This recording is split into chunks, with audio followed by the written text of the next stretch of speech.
El 30 de agosto de 1918, la joven Fanny Kaplan, de apenas 28 años, con un grado de ceguera considerable, destrozada física y moralmente por haber estado presa en Siberia más de 11 años e incluso decepcionada por el amor, coge su arma, una Browning de 7,65 milímetros, y se dirige al sur de Moscú, más concretamente a la fábrica Michelson, en la calle Sepurjovskaya. Allí tendría un encuentro con el líder revolucionario Vladimir Ilich Ulyanov Lenin, que pasó a los anales de la historia. El lugar exacto donde Kaplan y Lenin cruzaron sus destinos está perfectamente localizable todavía. En el lugar se pueden ver la fábrica protagonista aún en pie, una estatua de Lenin y un monolito con una inscripción que recuerda el incidente. Lenin se encontraba en esta fábrica dando uno de sus famosos discursos a los trabajadores. Había sido advertido de que corría peligro, ya que Mosei Uritsky, comisario del pueblo y jefe de la checa de Petrogrado, fue asesinado ese mismo día. Además, el ambiente en toda Rusia estaba muy caliente en esos momentos. A modo de presagio, alguien había dejado una nota en la oficina de Lenin diciendo que ese 30 de agosto el sonido de los disparos retumbarían en Moscú. Los socialrevolucionarios querían acabar con el poder de los soviets y de los bolcheviques. Además, al propio Lenin ya le habían intentado matar en el diciembre anterior.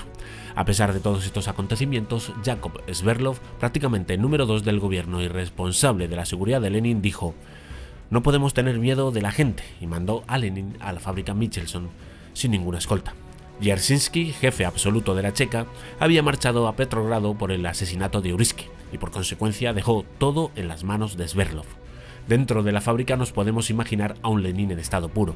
Su discurso se llamaba la dictadura de la burguesía y la dictadura del proletariado. Los contrarrevolucionarios son los enemigos, los bolcheviques estamos con los trabajadores, hay que apoyar la revolución, abajo la burguesía, etcétera, etcétera, etcétera.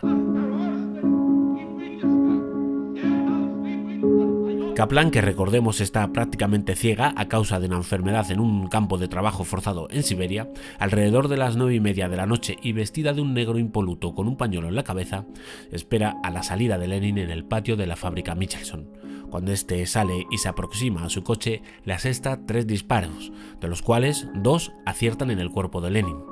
En ese preciso instante la sangre tiñó no solo las ropas de Lenin, sino, como veremos ahora mismo, también el cielo de toda la Rusia soviética. 5 días después del atentado, los bolcheviques lanzaban un decreto informando de que cualquier persona contrarrevolucionaria sería fusilada en el acto. Para ellos, después de lo sucedido el 30 de agosto, una persona contrarrevolucionaria podía ser cualquiera. Hasta las personas que no tenían callos en las manos corrían el peligro de ser fusiladas, acusadas de burgueses. Durante un tiempo fue realmente demencial lo que ocurría en Rusia por parte de las checas. El terror rojo acababa de nacer. Se lanzó el siguiente decreto. En la situación actual resulta absolutamente vital reforzar a la Checa, proteger la República Soviética contra sus enemigos de clase aislando a estos en campos de concentración, fusilar en el terreno a todo individuo relacionado con organizaciones de guardias blancos, conjuras, insurrecciones o tumultos, publicar los nombres de los individuos fusilados explicando las razones por las que han sido pasados por las armas, es decir, al publicar sus nombres señalaban a sus familiares y amigos, un auténtico infierno. ¿Pero fue Fanny Kaplan quien disparó realmente? En este asunto nada es como parece. De hecho, se abre un abanico de varias posibilidades para el devenir de las cosas. Lo que está claro y meridiano es el triste destino inapelable de Fanny Kaplan. Los testigos no pudieron declarar fehacientemente que fue Kaplan quien disparó, y el chofer de Lenin, que supuestamente debía haber visto todo con claridad, cambió varias veces de declaración. Al principio incriminó a Kaplan y después decía no haberla visto disparar. Según los testimonios confusos de los testigos y del chofer de Lenin, que estaba más confuso todavía, se sacaron las siguientes conclusiones. Cuando Lenin salió al patio de la fábrica de camino al coche, una mujer le paró para hablar con él sobre las maneras de proceder con la revolución. A los 2 minutos de conversación, Kaplan apareció y gritó «¡Camarada Lenin!» y disparó su pistola 3 veces. Sin embargo, en la escena del crimen se encontraron 4 cartuchos. ¿Había otra persona disparando? El caso es que de las 3 balas que atravesaron el mítico abrigo de Lenin y que aún se conserva, la primera bala atravesó el abrigo de Lenin e hirió a la mujer que hablaba con él, identificada como una tal Popova. Sorprendentemente, tampoco existen declaraciones concluyentes de ella. mientras el líder soviético giraba hacia donde venía la voz. La segunda bala salió de la pistola y le dio en el hombro a Lenin, cerca de la base del cuello. Estaba dirigida a la cabeza, pero Lenin había girado la cabeza a tiempo. La tercera bala le rozó el pulmón izquierdo. Lenin cayó al suelo y se organizó el escándalo. Un guardia sacó su pistola sin saber a quién disparar y Kaplan, o la mujer que disparó, desapareció entre la gente. A Lenin se lo llevaron al Kremlin, donde salió del coche por su propio pie. El líder revolucionario no quería ir a un hospital donde, según él, estaba expuesto a que sus enemigos terminasen de consumar su asesinato. Se tumbó en la cama exhausto y alarmó a los médicos, que enseguida le empezaron a tratar. Aunque ninguno de los impactos era letal y se recuperó relativamente rápido, sí que le dejaron secuelas importantes al no poder extraer las balas del cuerpo. De hecho, los infartos que sufrió más tarde y que le dejaron bastante tocado de salud durante el resto de su vida pudieron ser provocados por las heridas de estas balas. A los 5 años y 5 meses de recibir los disparos, Lenin murió, concretamente el 21 de enero de 1924, tras sufrir un tercer infarto cerebral en poco tiempo que terminó finalmente con él. La temida checa empezó su cacería indiscriminada y el terrible destino de Fanny Kaplan no había hecho más que comenzar. Las preguntas sobre este asunto no paran de surgir. ¿Era la casi ciega Fanny Kaplan una asesina profesional, capaz, a pesar de sus dificultades de visión, realizar semejante misión, incluso siendo de noche ya? ¿Estaba en realidad desilusionada con la revolución bolchevique y con Lenin y por tanto quería venganza? ¿O fue al lugar de los hechos por amor? Aunque suene disparatada esta teoría, es más posible de lo que pudiera parecer. La versión oficial que se le dio al asunto al día siguiente en la prensa giraba en torno a que una desilusionada y desquiciada joven, tras esperar a Lenin a la salida de su discurso en la fábrica de Michelson, disparó al líder bolchevique. Pero había mucho más detrás.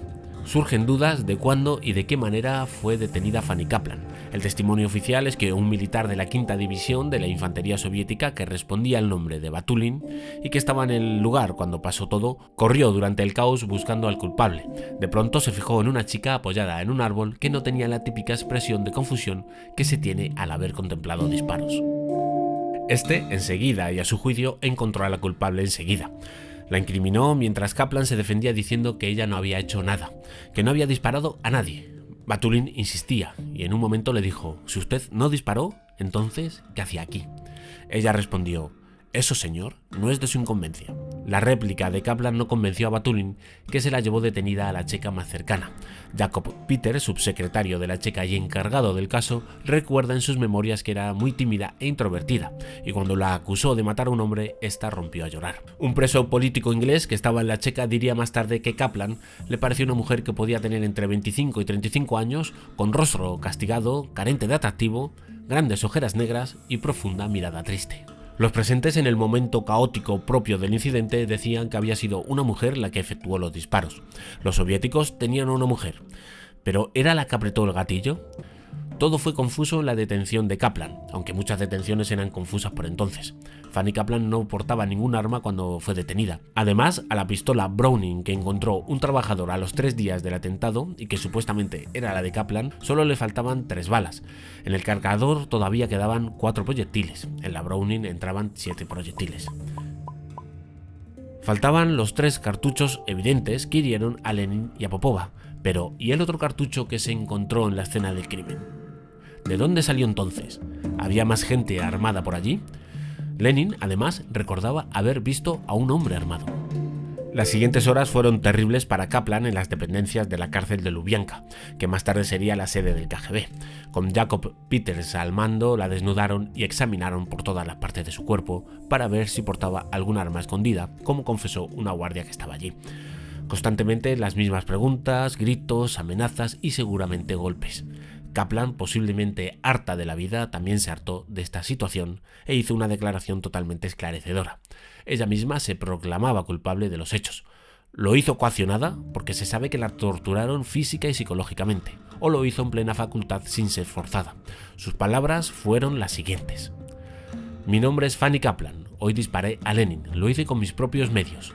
No diré quién me proporcionó la pistola y no daré ningún detalle. Tomé la decisión de matar a Lenin hace ya mucho tiempo. Lo considero un traidor a la revolución. Estuve exiliada en Akatui por participar en el intento de asesinato de un funcionario zarista en Kiev. Permanecí 11 años en régimen de trabajos forzados. Tras la revolución fue liberada, aprobé la Asamblea Constituyente y sigo apoyándola. A estas alturas y con los datos que se conocen, surgen muchas preguntas. ¿Se autoinculpó para salvar a alguien y conseguir así su respeto? ¿Quería fama y prestigio ante su amor verdadero y con el resto de la gente? ¿La amenazaron con algo? ¿O por el contrario la prometieron alguna cosa si se confesaba culpable? Cuando a Lenin le dijeron que había sido Kaplan la que disparó, se quedó extrañado. Como dije antes, Lenin recordaba haber visto a un hombre. Incluso hay quien dice que el propio Lenin ordenó que le perdonasen la vida a Kaplan y la mandasen lejos a alguna prisión. Una de las tesis más aprobadas por investigadores es que Yakov Sverdlov, que era en esos momentos el segundo líder bolchevique y segundo de a bordo en la revolución, planificó la muerte de los zares y también parecía estar detrás de este atentado. Al poco tiempo de lo ocurrido con los zares y una vez en Moscú, Sverdlov hizo llamar a Yakov Kuroski y a Saya Golosekov, los cuales apretaron el gatillo contra los zares en la fatídica casa Ipatiev, donde se asesinó a la familia real. Los pistoleros bolcheviques a su llegada a Moscú no escatimaron en sembrar rumores y leyendas. Golosekov se bajó del tren en Moscú con unas cajas muy voluminosas. Los rumores de que en ellas iban las cabezas del zar y el resto de su familia corrieron como la pólvora por todas partes. La reunión, según cuenta la leyenda, entre Sverdlov, Kuroski y Golosekov se hizo con las cabezas de la familia real metidas en alcohol, presidiendo la reunión. En ese encuentro supuestamente se tejió el macabro plan que terminaría con la vida de Lenin. Yakov Sverdlov, al poco tiempo del atentado a Lenin en marzo de 1919, falleció por gripe española. Media hora antes de morir habló con Lenin, al cual cogiéndole de la mano le confesó algo en secreto. Acto seguido falleció. En algunos lugares escucharás o leerás que Lenin en el discurso de su funeral ni siquiera le nombró. No es correcto, Lenin sí se refirió a él como un gran camarada y le nombró en alguna ocasión. Товарища Якова Михайловича Свердлова, кто работал изо дня в день с товарищем Свердловым, тем особенно ясно, что его исключительный организаторский талант обеспечивал нам то, чем мы гордились полным правом. ¿Pudo ser Yakov Sverdlov el hombre en la sombra que organizó el atentado? Desde luego es una de las opciones. Haciendo un pequeño viaje en el tiempo hacia el 8 de julio de 1922, hay que decir que se hicieron unos juicios contra los socialrevolucionarios de derechas por enemigos del pueblo. En este juicio se constató que hubo una conspiración contra Lenin en 1918, que se planificó en el Kremlin. Grigori Semenov envió a los asesinos. Lidia Konopleva fue la mujer que disparó junto a Alexander Protopopov a Lenin. El plan era eliminar al líder bolchevique y culpar a los socialrevolucionarios de izquierdas, para que estos quedasen eliminados como rival político. Protopopov y Lidia Konopleva, incluso habiendo confesado en este juicio, quedaron en libertad y fueron colocados en buenos puestos funcionarios, aunque en la Gran Purga de 1937 fueron eliminados como enemigos del pueblo. Entonces, ¿se habían disparado otra mujer y un hombre, como por cierto recordaba Lenin? ¿Qué hacía allí en el lugar de los hechos Fanny Kaplan? Hay que situarse en Ucrania de 1906. Con 16 años se enamoró de Sasa, un idealista anarquista. En su Ucrania natal, juntos cometieron un atentado en un hotel contra el gobernador de Kiev. Sin embargo, murió una sirvienta que frustró el atentado. El cabecilla del atentado, Sasa, escapó. Ella, sin embargo, se llevó todas las culpas. Fue detenida y condenada a trabajos forzados en Siberia. Allí sufrió varias enfermedades, pero la más notoria fue que perdió la visión prácticamente en su totalidad. Los médicos no sabían por qué, o si lo sabían, prefirieron no hacerlo oficial. El caso es que su estancia en prisión fue una pesadilla. Ataques de histeria e intentos de suicidio incluidos. En marzo de 1917, y gracias a la famosa revolución, una amnistía para los presos políticos e incluso para un montón de criminales comunes la dejó libre. Viajó a Crimea para recibir tratamiento y se encontró con su examado, por casualidad, Sasa, ahora llamado Víctor Gaske. Este también había vivido no pocas aventuras criminales y presidiarias mientras Kaplan cumplía condena. El destino les unió otra vez. Al tiempo de estar en Odessa, no sabemos si juntos o no, se separaron y Kaplan fue a trabajar a Kharkov como funcionario, en una ciudad dominada por la oposición a los bolcheviques. Cuando estos tomaron el poder fue despedida y entonces, decepcionada, decidió seguir con sus labores terroristas. Víctor Gaske viajó a Moscú para reunirse con Yakov Sverdlov el 28 de agosto, 2 días antes del atentado a Lenin. Lo que sucedió de ese 28 de agosto al día 30 no existen datos. Lo que es seguro es que Kaplan también estaba ya en Moscú por aquellos días. Con ambos en Moscú no es difícil pensar que el amado de Kaplan, Viktor Gasky, también podía estar por las inmediaciones de la fábrica Michelson en el momento de los disparos. Fanny Kaplan estaba seguro, las motivaciones para ir a ese lugar aún no están claras. Seguramente sabía lo que iba a pasar y fue allí a ver a su amado o ayudarle en el atentado o vete tú a saber qué. El caso es que pese a que fueron otras personas quienes dispararon y pese al tremendo complot y de las varias personas implicadas o conocedoras de lo que iba a ocurrir, la única detenida ese día 30 de agosto de 1918 fue Fanny Kaplan, y aunque en algún momento se declaró inocente, algo le hizo cambiar su declaración. Jakub Sverdlov, que se comportó nervioso y preocupado desde que se enteró de lo sucedido, pidió que sacasen a Kaplan de la cárcel de Lubyanka y la llevasen al mismísimo Kremlin. Sverdlov, ante la falta de pruebas definitivas y testigos que incriminaran a Fanny Kaplan sin lugar a dudas, tomó una decisión drástica. Ordenó a su comandante Malkov eliminarla sin dejar rastro. Malkov no dudó. La ejecución fue fría y calculada. Un disparo en la nuca en el patio de coches tras engañarla con la promesa de ir a otro lugar. Luego, para asegurarse de borrar cualquier evidencia, la incineraron en un barril de hierro rociada de gasolina, enterrando los pocos restos que quedaron en el mismo patio del Kremlin. Con Dzerzhinsky, Trotsky y Lenin fuera de operación en ese momento, Sverdlov, sin nadie por encima a quien rendir cuentas, deshizo el problema eliminando el cuerpo, posiblemente marcado por la tortura y el maltrato. Estaba claro que lo que sabía Fanny Kaplan podía hacer mucho daño a ciertas personas. De todos modos, lo que pasó con esa actitud, Kaplan se lo llevó consigo a la muerte. Lo que es evidente es que ella cargó con todas las culpas de un entramado político que aún no está claro de hasta dónde llegaba.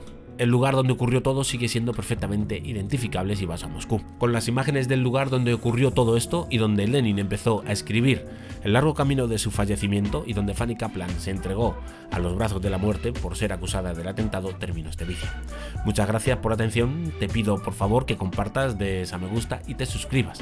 Sin más, yo me despido, soy Daniel Casas, hasta la próxima.